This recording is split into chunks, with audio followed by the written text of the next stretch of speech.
Hello guys, welcome to another video, and in this video we are going to discuss about all the documents that are required when you are applying for Canada student visa. It would be either in the case of SDS or non-SDS. So let's begin the video.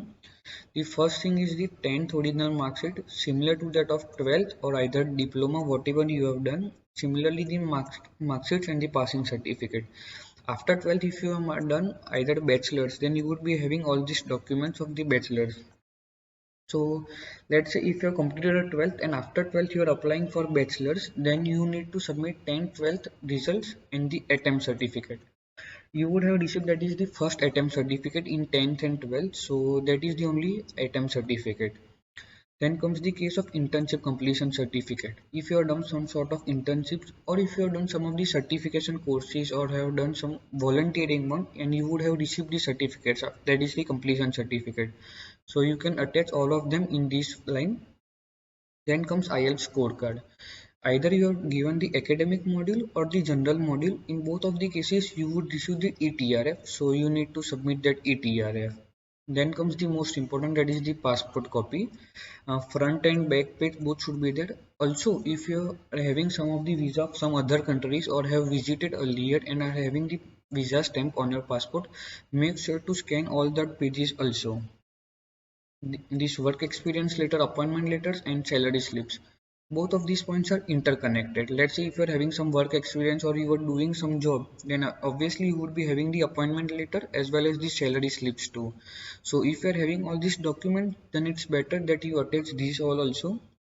The most important point is the parents ITR because this plays a very good role. So it is very much insisted that you submit these parents ITR documents of last 2 years. Then comes this bank saving account certificate, FD, PPF, loan sanction letter, net worth certificate. All these documents are not compulsory. Both these points are optional. If you are having these documents, then it's better to show that we are having a capable amount of financial stability and our parents should be able to fund that. But I am again repeating that it's not mandatory and it's not like that. If you are submitting these documents, then you would be getting visa, and if you are not submitting, then you would be getting rejected. No, that completely depends on your file. But if you are submitting this, then it's better for you. Then comes the case of statement of purpose. This is very much important. They focus very much on this, and it's better that you also focus more and more on this because this plays very much major role in your file. Also, I would be making a small video on where I would be sharing that what all things needs to be covered in the statement of purpose. Then comes the updated resume. By the name only you would be getting idea what it is. First year tuition fees. Obviously, if you are having a 1 year, 2 year, 4 year, whatever will be the number of year courses, but you need to pay the first year tuition fees and the receipt needs to be submitted. Then comes the guaranteed investment certificate, that is GIC. In this, you would be making a small deposit of about $10,200 in the Canadian banks, either CIBC, Scotia, ICICI, whatever bank you decide.